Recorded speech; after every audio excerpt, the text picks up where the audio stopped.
तो आज का टॉपिक है chemical properties of carbon compound. ठीक है, तो कल तक हमने क्या देखा हाइड्रोकार्बन क्या होते हैं। ठीक है, उसके बाद में चेन कैसी उसमें बनती है। ठीक है, स्ट्रेट चेन होती है, देन ब्रांच चेन हो सकती है, रिंग स्ट्रक्चर हो सकता है। उसके बाद में फंक्शनल ग्रुप कैसे अटैच होते हैं उसको।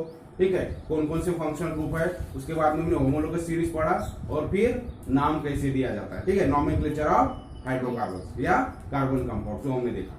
अभी कुछ केमिकल प्रॉपर्टीज देखेंगे या हाइड्रोकार्बन्स की या कार्बन के कंपाउंड की केमिकल प्रॉपर्टीज क्या होती है। तो कुछ प्रॉपर्टीज आपकी बुक में दिया हुआ है। उसके पहले देखो कैन यू रिकॉल। ठीक है, chemical properties of carbon compounds में page number 123 can you recall में फर्स्ट क्वेश्चन है which is the component of biogas that makes it useful as fuel. ठीक है, तो बायोगैस का कौन सा ऐसा कंपोनेंट है जो उसको फ्यूल के लिए यूजफुल बनाता है। फ्यूल, ठीक है, एज अ फ्यूल हम यूज करते हैं उसको। तो कौन सा कंपोनेंट है बायोगैस। बायोगैस से क्या निकलता है, कौन सी गैस निकल 9th क्लास में सब हुआ है जब हम कार्बन कंपाउंड पढ़े थे 9th क्लास में। तो कौन सी गैस निकलती है, मीथेन। समझ में आ गया। सो मीथेन गैस कंबस्टिबल है। ठीक है, लार्ज अमाउंट ऑफ हीट उससे प्रोड्यूस होती है जिसकी वजह से हम कुकिंग में उसका यूज करते हैं। ठीक है, बायोगैस में। आगे धन में तो कौन सी गैस है, फ्यूल करके हम यूज कर रहे हैं मीथेन गैस। तो आप वहां लिख सकते हो कौन सी गैस है, मीथेन आंसर में। सेकंड क्वेश्चन है which product is form by the combustion of elemental carbon. Combustion यानी क्या होता है, हम फर्स्ट प्रॉपर्टी पढ़ने वाले केमिकल प्रॉपर्टी में कंबशन। कंबशन का मतलब होता है मराठी में या हिंदी में ज्वलन बोलते हैं उसको, जलना, जलने की जो क्रिया है। ठीक है, उसे क्या बोलते हैं हम, कंबशन। ये कब होता है, ठीक है। तो फॉर कंबशन क्या रिक्वायर्ड है, ऑक्सीजन। विदाउट ऑक्सीजन कोई बर्निंग प्रोसेस नहीं हो सकता। ठीक है, कंबशन यानी बर्निंग प्रोसेस है। तो जब भी ऑक्सीजन का सप्लाई होगा तो क्या होगा, इसका रिएक्शन होगा कार्बन का। तो एलिमेंटल कार्बन अगर कंबशन होता है उसका तो किसके साथ रिएक्शन होगी, ऑक्सीजन के साथ। ठीक है, कंबशन यानी ऑक्सीजन के साथ रिएक्शन। तो ऑक्सीजन के साथ रिएक्शन होगा, क्या बनेगा, कार्बन डाइऑक्साइड तैयार। क्या होगा, तो आपको क्वेश्चन पूछा है which product is form by the combustion of elemental carbon. तो कार्बन, एलिमेंटल कार्बन यानी सिर्फ कार्बन का अगर कंबशन होता है, सिर्फ कार्बन की बात कर रहे हैं। ठीक है, तो उससे क्या निकलेगा, कार्बन डाइऑक्साइड तैयार होगा। ठीक है, नेक्स्ट क्वेश्चन है which is the biogas combustion reaction and sorry is the biogas combustion reaction endothermic और एक्सोथर्मिक। तो बायोगैस जो अभी बोलो हमने, बायोगैस यानी कौन सी गैस है, मीथेन। जो मीथेन का जब कंबशन होता है, वो जब जलता है तो क्या होता है, उससे हीट प्रोड्यूस होती है। तो एंडोथर्मिक रिएक्शन है या एक्सोथर्मिक, आपको क्वेश्चन पूछा। कंबशन ऑफ बायोगैस, ठीक है, बायोगैस जो है उसका कंबशन एक्सोथर्मिक प्रोसेस है या एंडोथर्मिक प्रोसेस, बताओ। एक्सोथर्मिक। एक्सोथर्मिक का मतलब क्या होता है, जिसमें हीट प्रोड्यूस होती है, जो रिएक्शन में हीट प्रोड्यूस हो रही है उसे क्या बोलेंगे आप, एक्सोथर्मिक। और एंडोथर्मिक किसे बोलेंगे, जिसमें हीट सप्लाई किया जाता है या जिसमें हीट रिक्वायर्ड होती है रिएक्शन होने के लिए। तो समझ में आ गया। तो इस तरह से रिकॉल है, मतलब लास्ट ईयर हमने पढ़ा हुआ है। तो पहले का आंसर है मीथेन, सेकंड का आंसर है कार्बन डाइऑक्साइड। जब भी कार्बन को हम बर्न करेंगे मतलब उसका कंबशन होगा तो उसकी ऑक्सीजन के साथ रिएक्शन होगी और कार्बन डाइऑक्साइड तैयार होगा। तो वही हम प्रॉपर्टी यहां पढ़ने वाले, कंबशन। कंबशन यानी ज्वलन, जलना। ठीक है, सो बर्निंग प्रोसेस।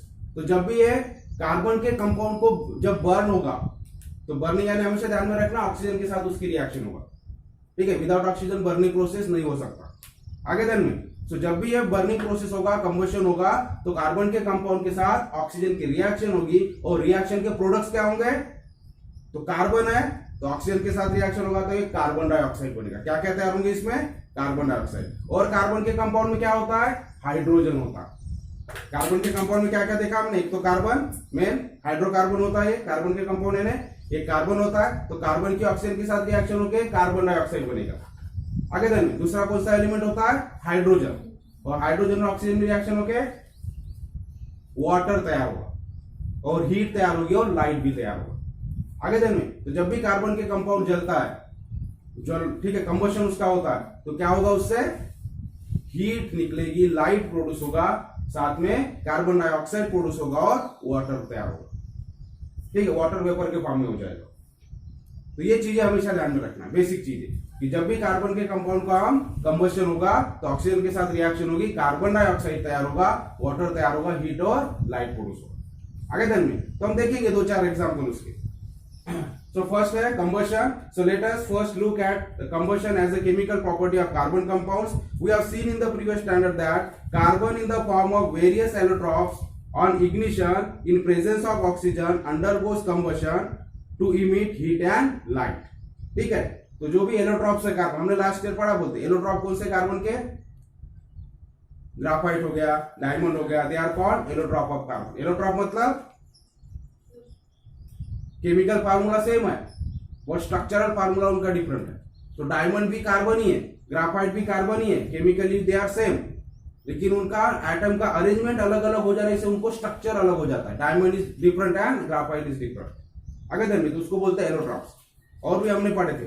ठीक है, तो ये सारे जो एलोट्रॉप्स है, लेकिन उनको अगर हम इग्नाइट करते मतलब जलाते उसको, तो उसकी रिएक्शन क्या होती है, ऑक्सीजन के साथ रिएक्शन होती है, कंबशन होता है, और दे इमिट हीट एंड लाइट. तो उसमें से लाइट और हीट इमिट होती है, मतलब निकलती है. और गैस कौन सी बनती है, तो कार्बन डाइऑक्साइड, हमने देखा बोलते हैं. सो हाइड्रोकार्बन एज वेल, उसी तरह से, तो ये हमने कार्बन के बारे में पढ़ा. ठीक है, सो कार्बन को भी हम अगर जलाते हैं, उसका कंबशन होता है, तो हीट और लाइट प्रोड्यूस होगा, साथ में कार्बन डाइऑक्साइड होगा. उसी तरह से जो हाइड्रोकार्बन है, मतलब कार्बन और हाइड्रोजन के जो कंपाउंड्स है, जो हमने पढ़ा, as well as most of the carbon compounds undergoes combustion in presence of oxygen to emit heat and light. तो कार्बन की तरह कार्बन के जो कंपाउंड्स है, जिसमें हाइड्रोजन होता है, हाइड्रोकार्बन है, और अदर कार्बन के कंपाउंड है, ये भी कंबशन होता है in presence of oxygen, oxygen के प्रेजेंस में, and they emit heat and light with carbon dioxide and water as a common product. तो हर एक में कार्बन डाइऑक्साइड भी प्रोड्यूस होगा, वाटर भी प्रोड्यूस होगा, और हीट एंड लाइट भी. ठीक है, तो सब एग्जांपल्स देखो आपके बुक में दिया है कंबशन रिएक्शन के.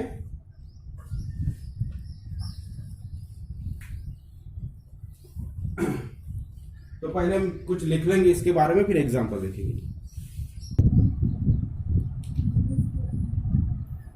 ठीक है, तो कंबशन में हम क्या पढ़ेंगे, hydrocarbons as well as most of the carbon compound, जैसा कि अभी बताया. ठीक है, तो कार्बन की तरह हाइड्रोकार्बन्स और जो कार्बन के कंपाउंड्स होते हैं, most of the carbon compounds undergoes combustion in presence of oxygen. ठीक है, तो बर्निंग प्रोसेस होती है ऑक्सीजन के प्रेजेंस में, to emit heat and light.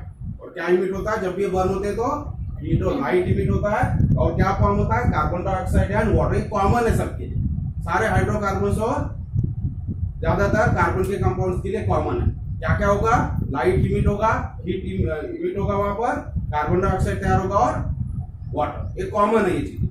ठीक है, फिर इसके अलावा जो फंक्शनल ग्रुप है उसके हिसाब से एक दो प्रोडक्ट और हो सकते हैं, लेकिन ये चीजें कॉमन रहेगी, चार चीजें, लाइट, हीट और कार्बन डाइऑक्साइड एंड वाटर. तो हम एग्जांपल देखेंगे. अब देखो, सिंपल कार्बन अगर है, सिंगल कार्बन, एलिमेंटल कार्बन, तो इसका ऑक्सीजन के साथ रिएक्शन होगा, कंबशन जब हो रहा है तो CO2 बनेगा, मतलब कार्बन डाइऑक्साइड, और क्या बनेगा, हीट और लाइट इमिट होगा. ठीक है, उसी तरह से सेकंड एग्जांपल मीथेन, CH4 यानी क्या, मीथेन है, हाइड्रोकार्बन है. तो इसको ऑक्सीजन के साथ रिएक्शन हो गया, अब यहाँ कार्बन और ऑक्सीजन की रिएक्शन होकर क्या बनता है, CO2. फिर क्या बच गया, हाइड्रोजन, और हाइड्रोजन और ऑक्सीजन की रिएक्शन होकर क्या बनेगा, carbon dioxide, sorry water.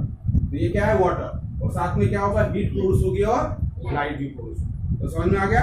Example balance करने के लिए, इक्वेशन बैलेंस करने के लिए हमने 2 लगाया, इधर भी 2 लगाया. उसी तरह से थर्ड एग्जांपल है इथेनॉल. ये क्या है, इथेनॉल. इथेनॉल का भी अगर कंबशन होगा, मतलब ऑक्सीजन के साथ रिएक्शन हो जाएगी, तो फिर से CO2H2. तो तीनों रिएक्शन में हमें क्या दिख रहा है, कॉमन प्रोडक्ट है. कार्बन डाइऑक्साइड तैयार होगा, वाटर तैयार होगा, और हीट और लाइट तैयार होगा. तो हमें कंबशन में क्या ध्यान में रखना है कि हाइड्रोकार्बन या most of the carbon compounds undergo combustion in presence of oxygen to emit heat and light with the formation of carbon dioxide and water as a common product. ये कॉमन रहेगा सब. आगे ध्यान में. तो इस तरह से एग्जांपल्स है, तो समझ में आ गया. ठीक है, चलो. अब क्यों होता है, देखो यहाँ, क्योंकि यहाँ कार्बन है, कार्बन के कंपाउंड में क्या रहेगा, कार्बन और हाइड्रोजन रहेगा. ठीक है, तो कार्बन की रिएक्शन होकर कार्बन डाइऑक्साइड बनेगा, सिंपल लॉजिक लगाना अपना. और जो बचा हाइड्रोजन, हाइड्रोजन की ऑक्सीजन के साथ रिएक्शन होकर क्या बनेगा, वाटर बनेगा. सिंपल सा लॉजिक लगा, क्योंकि हाइड्रोकार्बन है मतलब कार्बन और हाइड्रोजन है. ठीक है, इस तरह से लॉजिक ध्यान में रखना है कि वाटर और कार्बन डाइऑक्साइड बनेगा इस. ठीक है, कंबशन होगा. अभी देखो आपके बुक में क्वेश्चन दिया है, यूज योर ब्रेन पावर में नीचे पेज नंबर 120, ठीक है, उसी कंबशन के नीचे की। So propane का फार्मूला है, molecular formula C3H8 is one of the combustible component of LPG। तो लिक्विफाइड पेट्रोलियम गैस, एलपीजी यानी क्या होता है, लिक्विफाइड पेट्रोलियम गैस, जो हमारे घर में यूज होता है, ठीक है। तो सिलेंडर आपके घर में आता है, उसमें क्या होता है, गैस सिलेंडर में कौन सी गैस होती है, लिक्विफाइड पेट्रोलियम गैस। तो उसमें क्या होता है, ये कंपोनेंट है उसका, कौन सा, प्रोपेन होता है उसमें। कौन सी गैस होती है, प्रोपेन कंपोनेंट है उसका। तो आपको मुझे write down the reaction for propane, तो प्रोपेन की रिएक्शन लिखना है, कंबशन की रिएक्शन, ठीक है। अब प्रोपेन हो गया, तो प्रोपेन का फार्मूला लिख लिया हमने C3H8। कंबशन यानी किसके साथ रिएक्शन हो रहा है, ऑक्सीजन के साथ, तो O2 लिख लेंगे। क्या प्रोडक्ट फॉर्म हो रहा है, तो CO2, हमेशा ध्यान में रखना। तो एक प्रोडक्ट बनेगा CO2, दूसरा बनेगा H2O and water, heat and light. अब इस रिएक्शन को सिर्फ क्या करना है, बैलेंस करना, ठीक है। इसके साथ ऑक्सीजन की ये हाइड्रोकार्बन है, हाइड्रोकार्बन के साथ, जब ध्यान में रखो हाइड्रोकार्बन अगर है तो बहुत ही सिंपल है, यहाँ दूसरा कुछ नहीं लगा, दूसरा ग्रुप है क्या अटैच, नहीं, सिर्फ कार्बन और हाइड्रोजन ही है, तो यही फॉर्म होगी, इसके अलावा कुछ नहीं होगा, ठीक है। ये चार चीजें लिखना आपको रिएक्शन, CO2 H2। अब इसको बैलेंस कर लेंगे। अब देखो इधर कार्बन कितने हैं, 3, और इधर कार्बन कितना है, 1, ठीक है। तो बैलेंसिंग हमने पढ़ा, तो बैलेंस करने के लिए क्या करना पड़ेगा, जो कम है उसको बड़े के बराबर करना पड़ेगा, ठीक है। तो मैक्सिमम नंबर इधर है, तो इसको हम 3 से मल्टीप्लाई कर देंगे। अब 3 से मल्टीप्लाई कर दिया तो कार्बन इक्वल हो गए। अब हम दूसरा कौन सा एलिमेंट देखेंगे, हाइड्रोजन। अब हाइड्रोजन इधर 8 है और इधर कितने हैं, सिर्फ 2 है, तो 2 को 8 करने के लिए क्या करना पड़ेगा, 4 से मल्टीप्लाई। तो ये हाइड्रोजन को इधर हम 4 से मल्टीप्लाई, ठीक है। अब देखो कार्बन इधर 3 है, कार्बन इधर भी 3 हो गया, 3 into 1, ठीक है, 3 हो गया, ठीक, इधर नहीं। अब हाइड्रोजन इधर 8 है, यहाँ कुछ नहीं है, ये भी 4 into 2 8 हो गया। अब कौन सा एलिमेंट बच गया, oxygen.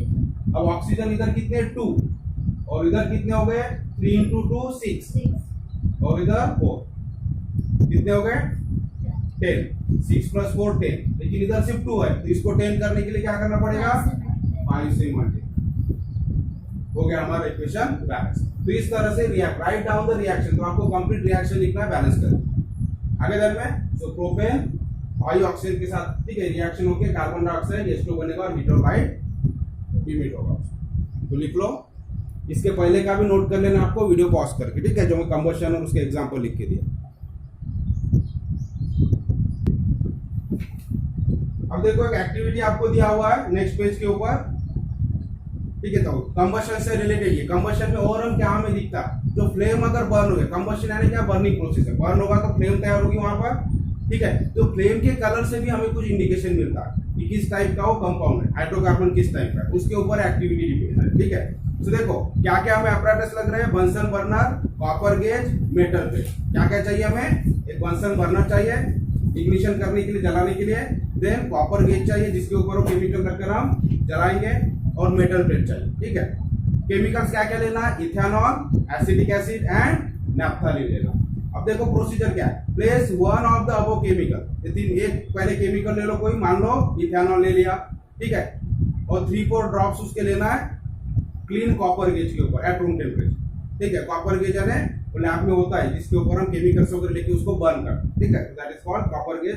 So hold it on the blue flame of the Bunsen burner and observe. तो जो बर्नर होता है आपके लैब में, देखा है सबने, लैब में कभी गए हो, ठीक है, तो एक बर्नर होता है, तो बर्नर के ऊपर हमें हीट करना है, वो बर्नर के फ्लेम के ऊपर ये जो कॉपर गेज में हमने केमिकल लिया, क्या लिया है, पहले इथेनॉल ले और उसको बर्न करो, तो बर्न होगा वो, तो बर्न होते हुए हमें ऑब्जर्व करना है, स्मोक और soot seal to form due to combustion, क्या उसमें से स्मोक निकल रहा है, जब वो जलेगा क्या सूट पार्टिकल्स निकल रहे हैं, वो हमें देखना है। Hold the metal plate on the flame when the substance is undergoing combustion, और जो सब्सटेंस जब जल रहा है तो फ्लेम के ऊपर हम एक मेटल की प्लेट रख देना, मतलब पकड़ना है, ठीक है। कंबशन हो रहा है बर्नर के ऊपर, वो कॉपर गेज से हम उसको जला रहे हैं, और उसके ऊपर जहाँ फ्लेम निकलता है वहां हमें क्या करना है, एक मेटल की प्लेट होल्ड करना।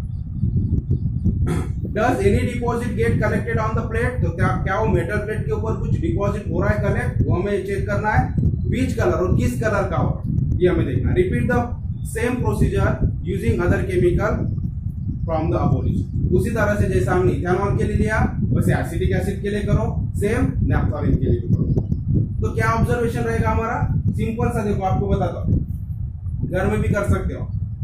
हम दिया जलाते हैं घर में, दिए की जो फ्लेम होती है, जोत होती है, उस वहां से धुआं निकलता है, उसके ऊपर आप कोई प्लेट या कुछ रखो तो क्या जमेगा वहां? काला काला। उसी को क्या बोलते हैं? सूट।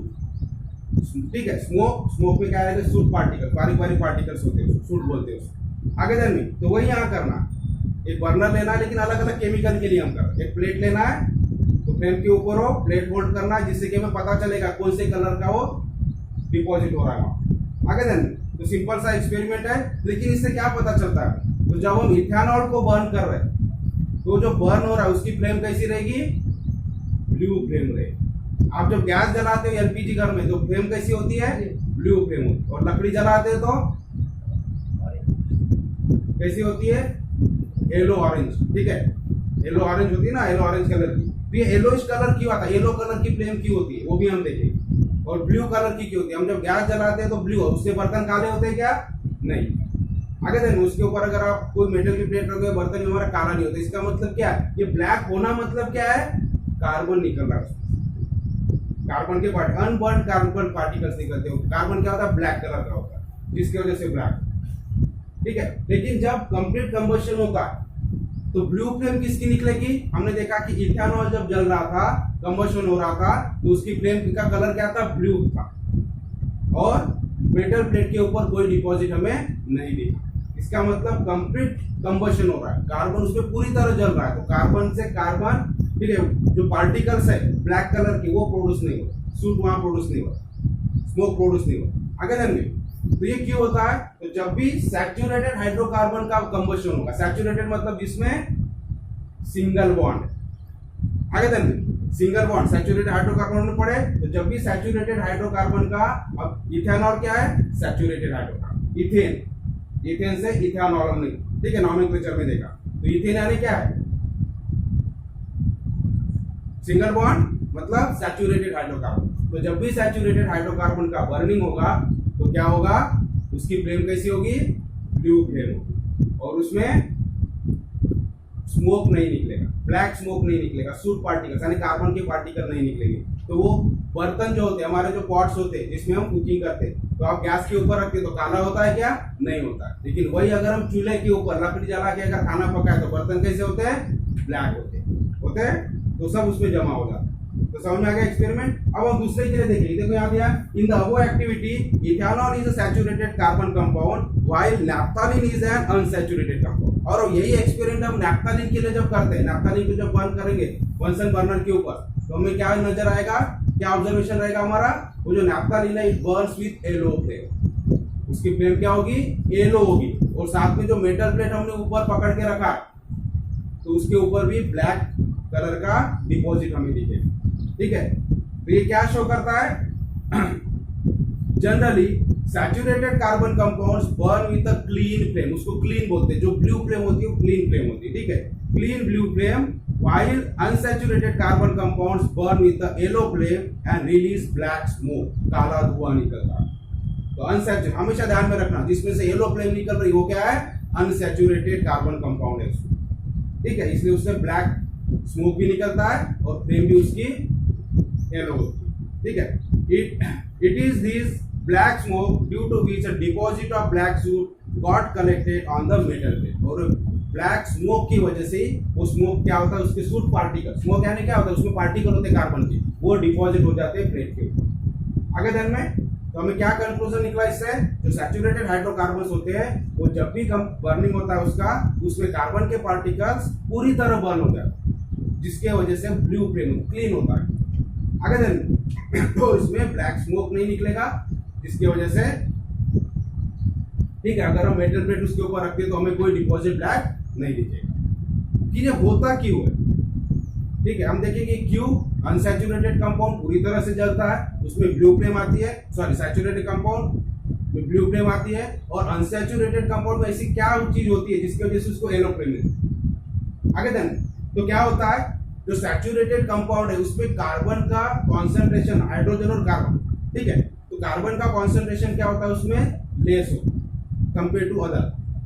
हाइड्रोजन और उसका अगर प्रोपोर्शन देखिए हम, प्रोपोर्शन तो लेस होता है। और जो अनसैचुरेटेड है उसमें हाइड्रोजन के कंपेयर में कार्बन का कॉन्सेंट्रेशन ज्यादा हो जाता है।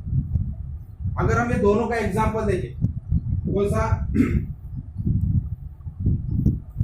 अभी जो हमने लिया इथेनॉल और नैप्थोलिन, ठीक है, ये दोनों का अगर एग्जांपल लेते हैं तो इथेनॉल का फार्मूला देखो क्या है, C2H5OH, ये है इथेनॉल का फार्मूला, और नैप्थोलिन का फार्मूला है C10H8।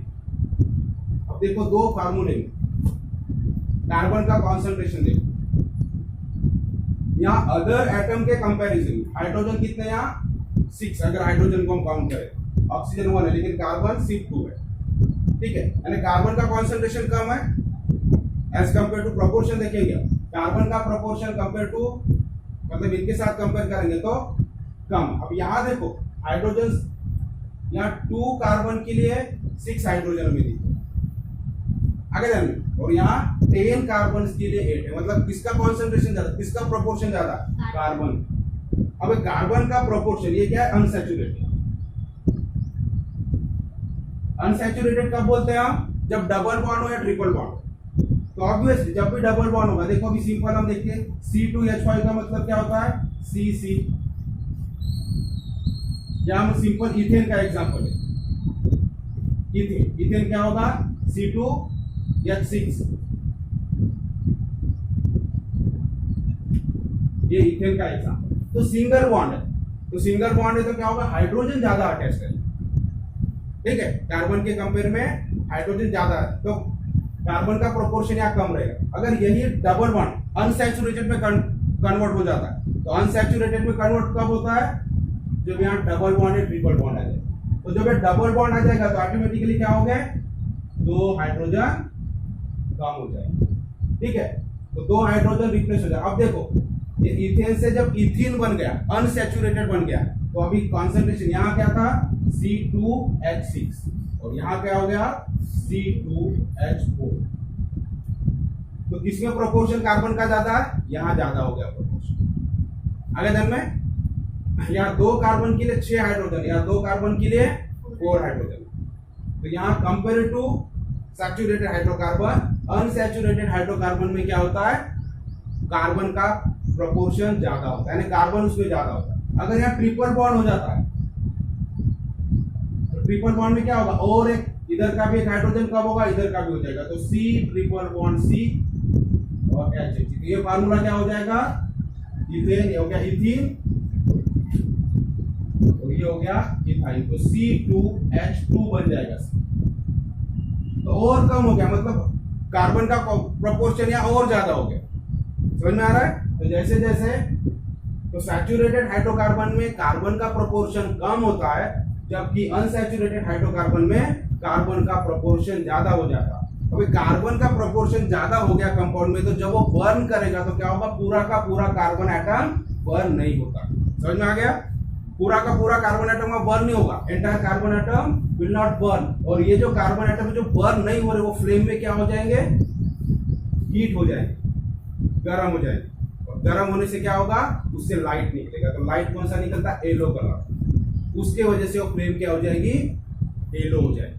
तो अनबर्न पार्टिकल जो होते हैं, पूरी तरह कंबशन नहीं होने की वजह से, इसका कंबशन हो गया, उसकी रिएक्शन हो जाएगी, कार्बन डाइऑक्साइड बन जाएगा, आगे जाएंगे। लेकिन प्रोपोर्शन ज्यादा होने से, यहाँ बहुत ज्यादा C10H है, इस तरह से, ठीक है। तो कार्बन का प्रोपोर्शन ज्यादा होने से कार्बन के जो पार्टिकल्स है वो अनबर्न रह जाते, पूरी तरह कंबशन नहीं होता, ठीक है। कुछ पार्टिकल का कंबशन पूरा हो रहा है, कुछ पार्टिकल्स बचे हैं, फिर जो बचे हुए पार्टिकल्स है, जो रिमेनिंग पार्टिकल है, जो अनबर्न पार्टिकल्स है कार्बन के, ये क्या होते हैं, हीट हो जाते हैं, वो फ्लेम में गर्म हो जाते हैं, और गर्म होने से क्या होगा, उससे लाइट निकलेगा, आगे जाएंगे। और वो लाइट कौन से कलर का होगा, येलो कलर का, जिसकी वजह से फ्लेम क्या हो जाती है, येलो कलर की, और वो हीट होके वही पार्टिकल स्मोक बन के बाहर निकले, ब्लैक हो, ठीक है, वही कार्बन के पार्टिकल निकल रहे हैं, इसलिए वो धुआं क्या हो जाता है, जो स्मोक होता है वो ब्लैक कलर का हो जाता है, और उसको हम होल्ड करेंगे अगर, ठीक है, तो हमें वो पार्टिकल्स फिर डिपॉजिट होते हैं, तो ब्लैक कलर का, समझ में आ गया।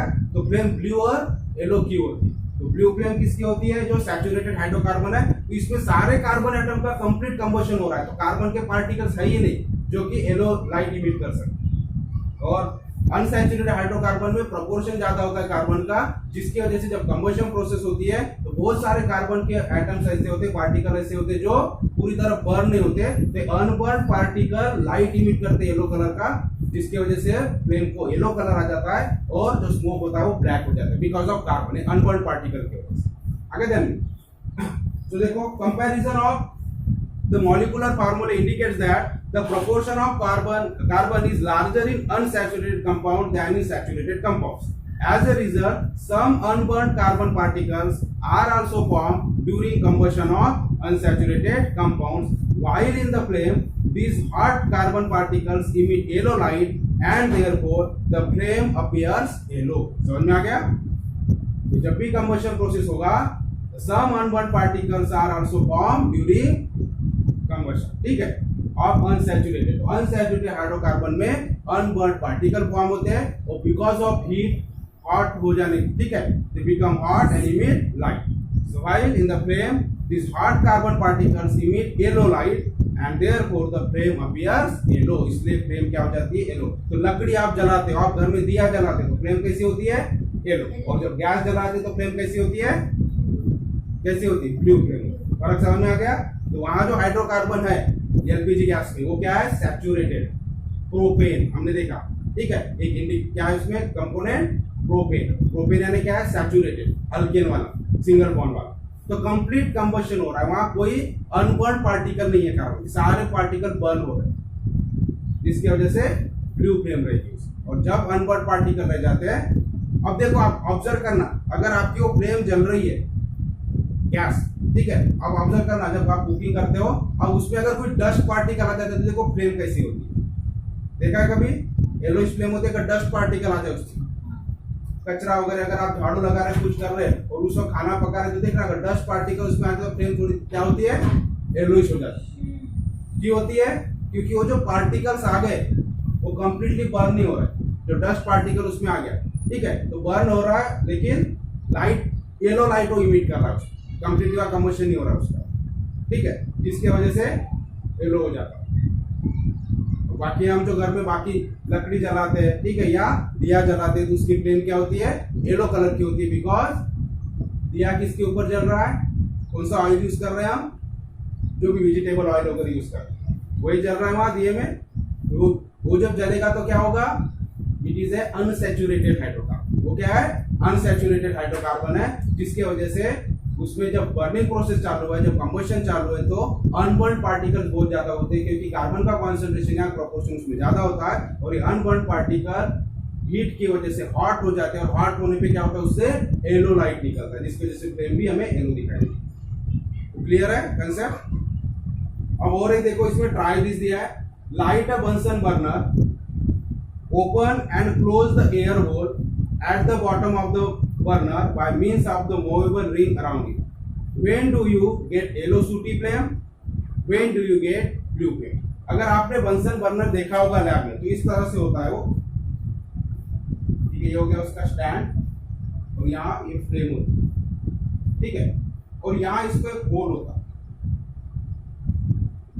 यहाँ इसको एक होल होता है, ठीक है, और ये होल को कम ज्यादा एडजस्ट करने के लिए क्या नॉब होता है, ठीक है. अब क्या बोल रहा है आपको? लाइट अ बंसन बर्नर. तो आप बंसन बर्नर को लाइट करो मतलब जलाना है उसको, फिर open and close the air hole, इसको बोलते हैं एयर होल. यहाँ होल होता है पाइप, एयर होल को क्लोज करो, तो क्लोज करने के लिए एक रिंग जैसा होता है, ठीक है, नॉब होता है जिसको हम ऊपर नीचे कर सकते हैं. So open and close the air hole at the bottom of the burner by means of the movable ring around. तो एक मूवेबल रिंग होती है यहाँ, ठीक है, और उसको कम ज्यादा कर सकते हैं. तो इसको होल को अगर हम क्लोज करेंगे, ओपन करेंगे, तो क्लोज करेंगे तो फ्लेम के ऊपर क्या इफेक्ट होता है वो ऑब्जर्व करना, और जब पूरा ओपन रखेंगे तो क्या इफेक्ट होता है. तो ओपन रखना मतलब क्या? यहाँ क्या होगा? ऑक्सीजन का सप्लाई, ठीक है, और क्लोज करेंगे तो उसको ऑक्सीजन नहीं मिलेगा. ऑक्सीजन मिलना, अब ज्यादातर ऑक्सीजन मिलेगा तो क्या होगा? अच्छी तरह से कंबशन होगा, क्योंकि कंबशन के लिए क्या रिक्वायर्ड है? ऑक्सीजन होना है. बर्निंग प्रोसेस के लिए क्या रिक्वायर्ड है? ऑक्सीजन. तो ऑक्सीजन अगर सफिशिएंट रहेगा तो कंप्लीट कंबशन होगा, कंप्लीट कंबशन होगा तो क्या होगा? ब्लू फ्लेम दिखेगी. और अगर ऑक्सीजन को हम लिमिट कर देंगे, लिमिटेड यानी कम कम करते जाएंगे, तो क्या होगा? ऑक्सीजन सफिशिएंट नहीं होने की वजह से कुछ पार्टिकल्स अनबर्न रह जाएंगे और अनबर्न पार्टिकल की वजह से फ्लेम क्या हो जाएगी, येलोइश दिखेगी। ठीक है, तो इसका मतलब अगर वो सैचुरेटेड हाइड्रोकार्बन है तो हमने देखा कि सैचुरेटेड हाइड्रोकार्बन में ब्लू फ्लेम होती है, लेकिन कब, सफिशिएंट सप्लाई ऑफ ऑक्सीजन है तभी। अगर सैचुरेटेड हाइड्रोकार्बन है लेकिन अगर ऑक्सीजन लिमिटेड है तो वहां भी कौन सी फ्लेम तैयार होगी, येलो फ्लेम ही तैयार होगी। तो इसलिए देखो नेक्स्ट दिया, however if oxygen supply is limited a yellow flame is obtained by combustion of saturated compounds as well। अगर ध्यान में, तो ऑक्सीजन का सप्लाई अगर लिमिटेड है तो सैचुरेटेड हाइड्रोकार्बन से भी येलो फ्लेम निकल सकती है क्योंकि कंबशन ही पूरा नहीं हो रहा है, सफिशिएंट नहीं ऑक्सीजन सारे पार्टिकल को कंप्लीट कंबशन करने के लिए, तो अनबर्न पार्टिकल रह जाएंगे और उस वजह से फ्लेम फिर से क्या होगी, येलो फ्लेम हो जाएगी। तो कंसेप्ट क्लियर है। तो सैचुरेटेड हाइड्रोकार्बन में ब्लू फ्लेम होती है, ग्रीन फ्लेम होती है, स्मोक प्रोड्यूस नहीं होता ब्लैक कलर का, और जो अनसैचुरेटेड होते हैं उसमें येलो फ्लेम के साथ वो बर्न होते हैं विद स्मोक। ठीक है, तो ब्लैक स्मोक सोड पार्टिकल वहां प्रोड्यूस होते हैं। इसको हम नोट कर लेंगे जो हमने अभी पढ़ा उसको। ठीक है, जो हमने अभी पढ़ा फ्लेम येलो की होती है, ब्लू की होती है, तो अनसैचुरेटेड सैचुरेटेड हाइड्रोकार्बन का जो डिफरेंस है तो हमने आपको नोट कर लेना। ठीक है, यहाँ में देखा generally saturated carbon compounds burn with a green blue flame while unsaturated carbon compounds burn with a yellow flame with smoke. ठीक है, ब्लैक स्मोक। अगर ऑक्सीजन लिमिटेड है तो सैचुरेटेड कंपाउंड भी येलो फ्लेम प्रोड्यूस कर सकते हैं। So if oxygen supply is limited, yellow flame is obtained by combustion of saturated compounds as well। फिर एक क्वेश्चन है कि क्यों ब्लू फ्लेम होती है। ठीक है, तो सैचुरेटेड हाइड्रोकार्बन से ब्लू फ्लेम और अनसैचुरेटेड हाइड्रोकार्बन से येलो फ्लेम क्यों प्रोड्यूस होती है, इसके ऊपर क्वेश्चन है। So unsaturated carbon compounds burn with the yellow flame, so give scientific reason. इसका साइंटिफिक रीजन आपको देना है कि अनसैचुरेटेड कंपाउंड येलो फ्लेम के साथ क्यों बर्न होते हैं। उसका रीजन हमने लिखा है, proportion of carbon is larger in unsaturated compounds than in saturated compounds. As a result, some unburned carbon particles are also formed during combustion of unsaturated compounds. While in the flame, these hot carbon particles emit yellow light, and therefore the flame appears yellow। ठीक है, तो note कर लेना। अभी देखो next reaction है chemical property में, हम ऑक्सीडेशन रिएक्शन पढ़ेंगे। ऑक्सीडेशन क्या होता है कार्बन कंपाउंड्स। ठीक है, अभी जो बर्निंग प्रोसेस जो कंबशन पढ़ा है, कंबशन भी एक ऑक्सीडेशन ही है। आगे दिन में कंबशन की ऑक्सीजन, लेकिन कंबशन में क्या होता है, बर्न होता है। तो कार्बन कंपाउंड का क्या हो रहा है, बर्निंग प्रोसेस हो रही है, ऑक्सीजन के साथ ही रिएक्शन हो रही है। जब बर्न होता है तो ऑक्सीजन के साथ रिएक्शन होती है, तो दैट इज बर्निंग प्रोसेस, इसलिए उसको हम कंबशन बोलते हैं। ठीक है, और ऑक्सीडेशन में क्या होगा, ऑक्सीजन के साथ रिएक्शन होना है ना, ऑक्सीडेशन हम ऑलरेडी देख चुके हैं। होगा तो क्या फॉर्म होगा वो हम देखेंगे।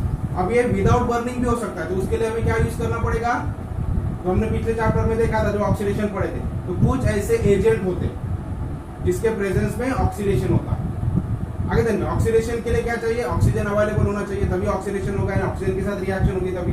तो कुछ केमिकल सब्सटेंस जिसको हम क्या बोलते हैं, ऑक्सीडेंट या ऑक्सीडाइजिंग एजेंट।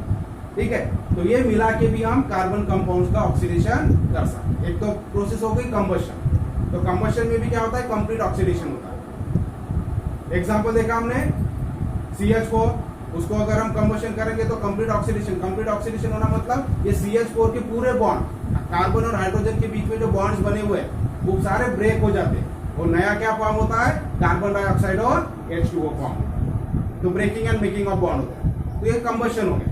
अब ऑक्सीडेशन में भी ऑक्सीजन के साथ रिएक्शन हो रही है, लेकिन हम बर्न नहीं कर रहे। यहाँ क्या कर रहे हैं, ऑक्सीजन के साथ रिएक्शन करें, यानी कोई सब्सटेंस ऑक्सीडाइजिंग एजेंट ये कार्बन कंपाउंड में अगर मिलाते हैं तो इसका ऑक्सीडेशन होता है, वो हम देखेंगे। तो क्लियर है डिफरेंस कंबशन और ऑक्सीडेशन में। कंबशन में भी ऑक्सीडेशन हो रहा है लेकिन वहां बर्निंग प्रोसेस हो रही है। ठीक है, वहां बर्न हो रहा है, और यहाँ ऑक्सीडेशन रिएक्शन यहाँ क्या पढ़ने वाले हैं, विदाउट बर्निंग। तो कोई केमिकल यूज करके, ऑक्सीडाइजिंग एजेंट यूज करके इसका ऑक्सीडेशन करने को। अब उसके लिए देखो एक एक्टिविटी दिया है। तो ऑक्सीडाइजिंग एजेंट कौन कौन से हमने देखा था, पोटेशियम परमैंगनेट देखा था हमने, KMnO4। तो देखो एक एक्टिविटी दिया है, टेस्ट ट्यूब लेना है, बंसन बर्नर लेना है, मेजरिंग सिलेंडर लेना है, ड्रॉपर लेना है।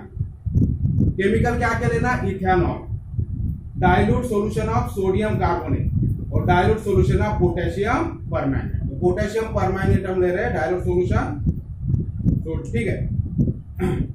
Procedure, take 2-3 ml ethanol in test tube, एक टेस्ट ट्यूब लेंगे, 2 से 3 ml उसमें इथेनॉल लेंगे, add 5 ml sodium carbonate solution to it and warm the mixture by holding the test tube on the burner for a while. तो क्या क्या लेना है, टेस्ट ट्यूब में 2 to 3 ml हमें इथेनॉल लेना है, ठीक है। 3 केमिकल हमने लिया, ethanol, dilute solution of sodium carbonate and dilute solution of potassium permanganate. तो एक टेस्ट ट्यूब में हम क्या ले लेंगे, इथेनॉल 2-3 ml, उसके बाद में 5 ml उसमें सोडियम कार्बोनेट डालेंगे सॉल्यूशन और उसको वार्म करेंगे यानी गर्म करेंगे टेस्ट ट्यूब को बर्नर के ऊपर कुछ समय के लिए, ठीक है। Do dropwise addition of dilute solution of potassium permanganate to this warm mixture with stirring. और ये जो वार्म गर्म मिक्सचर बन गया अभी, ठीक है, सोडियम कार्बोनेट सॉल्यूशन का और इथेनॉल का, वो वार्म सॉल्यूशन में भी ड्रॉप बाय ड्रॉप हमें क्या ऐड करना है, पोटेशियम परमांगनेट सॉल्यूशन उसमें ऐड करना है। ध्यान में ड्रॉप बाय ड्रॉप ऐड करते जा। Does the typical pink color of potassium permanganate stay as it is on addition? अब पोटेशियम परमानेंट का कलर का क्या होता है, पिंक कलर का होता है। कौन से कलर का होता है, पिंक कलर में। अब वो जब हम ऐड कर रहे हैं सॉल्यूशन में टेस्ट ट्यूब में, तो मैं क्वेश्चन पूछा क्या ये पिंक कलर जो पोटेशियम परमानेंट का है वैसे के वैसे रहता है, स्टे एज इट इज, ठीक है।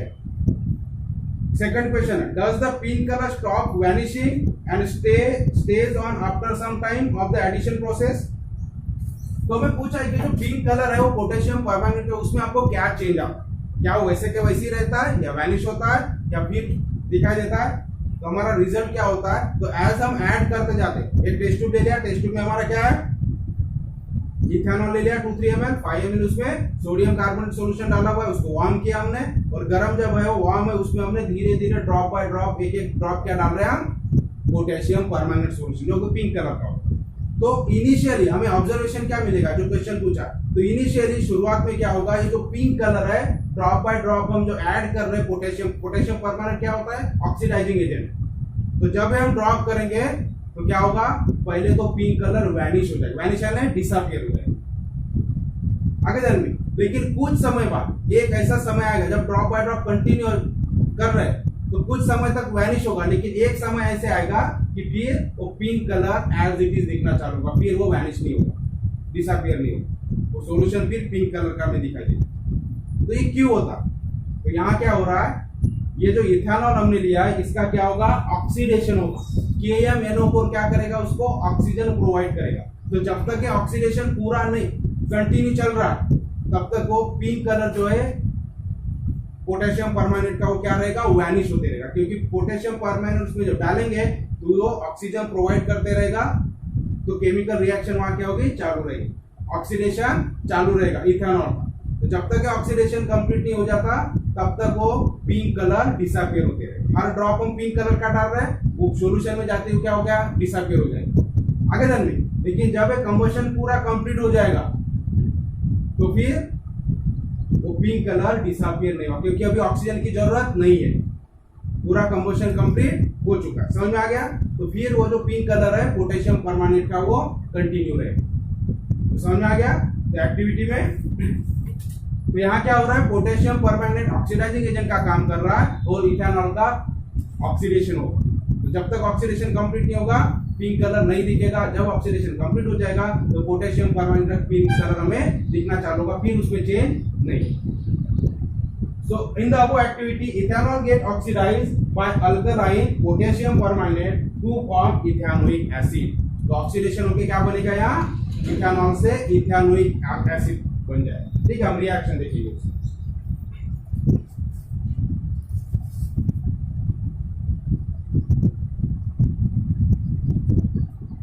ठीक है, तो ऑक्सीडेशन के बारे में लिख लेंगे। तो जनरली ऑक्सीडेशन के लिए तो carbon compounds also undergo oxidation with some oxidizing agent, ठीक है।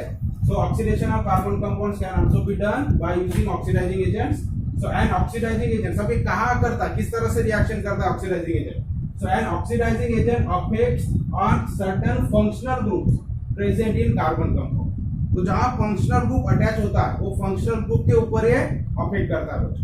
तो जब भी हम ऑक्सीडाइजिंग एजेंट के साथ रिएक्शन करेंगे ऑक्सीडेशन होगा तो किस जगह पे चेंज होगा, बॉन्ड में चेंजेस कहाँ आएंगे, यहाँ फंक्शनल ग्रुप अटैच। तो एग्जांपल देखेंगे हम इथेनॉल, जैसा अभी हमने देखा इथेनॉल में हमने पोटेशियम परमैंगनेट ऐड किया था तो हमें कलर चेंज दिखा, ठीक है। तो कलर चेंज क्या इंडिकेट कर रहा था, ऑक्सीडेशन हो रहा है। So ethanol gets oxidised by alkaline potassium permanganate. तो अल्कलाइन पोटेशियम परमैंगनेट से ऑक्सीडाइज हो रहा है टू फॉर्म, और क्या फॉर्म होता है इससे, इथेनोइक एसिड फॉर्म हो जाता है। अब रिएक्शन देखो कैसी होती है, तो जहां फंक्शनल ग्रुप अटैच है, ये कार्बन, ये OH हो गया फंक्शनल ग्रुप इथेनॉल में, ये कार्बन एटम को अटैच है, तो यहाँ पे बॉन्ड में चेंज होता है। बॉन्ड में चेंज यानी क्या आएगा, ऑक्सीडेशन मतलब ऑक्सीजन इसके गेन करेगा। ऑक्सीडेशन का मतलब क्या होता है, गेनिंग द ऑक्सीजन। जब ऑक्सीजन एटम को रिएक्टेंट गेन करता है तो उसका ऑक्सीडेशन होता है। अब ये KMnO पर जब ऑक्सीजन इसको देगा तो ऑक्सीजन कहाँ आएगा, आपकी ओरिजिनली क्या है, ये इस तरह से देखो, ये CH3 हो गया और यहाँ क्या हो गया C, इधर एक H है और इधर एक H और इधर OH लगा, ठीक है। तो CH2 है, तो यहाँ हाइड्रोजन। अब इसी के ऊपर ये रिएक्शन होने वाली, तो ऑक्सीजन क्या होगा, यहाँ अटैच हो जाएगा। अब यहाँ अगर ऑक्सीजन अटैच होगा तो क्या कौन रिप्लेस हो जाएगा, हाइड्रोजन, क्योंकि डबल बॉन्ड, ऑक्सीजन क्या करेगा, डबल बॉन्ड के साथ होगा इसके साथ, क्योंकि ऑक्सीजन की वैलेंसी है 2, तो ऑक्सीजन डबल बॉन्ड बनाएगा कार्बन के साथ। आगे देखो, तो कार्बन के इधर एक बॉन्ड हो गया, इधर एक हो गया, इधर तो 4 बॉन्ड हो गए कार्बन के, तो इस तरह से दो हाइड्रोजन को रिप्लेस हो जाएगा ऑक्सीजन। तो इस तरह से यहाँ देखो CH3, दो हाइड्रोजन निकल गए, बाकी जैसा वैसा। तो चेंज क्या हुआ, ये फंक्शनल ग्रुप जहां अटैच है वहां पर बॉन्ड में चेंज हुआ, और इस तरह से नया फार्मूला क्या बन गया, CH3COOH। तो कौन सा ग्रुप आ गया, ये COOH यानी कार्बोक्सिलिक एसिड ग्रुप बन गया। तो क्या हो गया, CH3, ठीक है, एक दो कार्बन एटम हो गए, और कौन सा ग्रुप है, कार्बोक्सिलिक एसिड, तो क्या हो गया, इथेनोइक एसिड तैयार। समझ में आ गया। तो इस तरह से एक एग्जांपल आपकी बुक में दिया है, oxidation. So oxidation is nothing but gaining oxygen, oxygen के साथ रिएक्शन होके, ठीक है, तो दैट इज कॉल्ड ऑक्सीडेशन। तो ये भी नोट कर लो आप, ऑक्सीडेशन में, ठीक है, किस तरह से ऑक्सीडेशन होता है, ऑक्सीडाइजिंग एजेंट की हेल्प से, और एक एग्जांपल लिखो।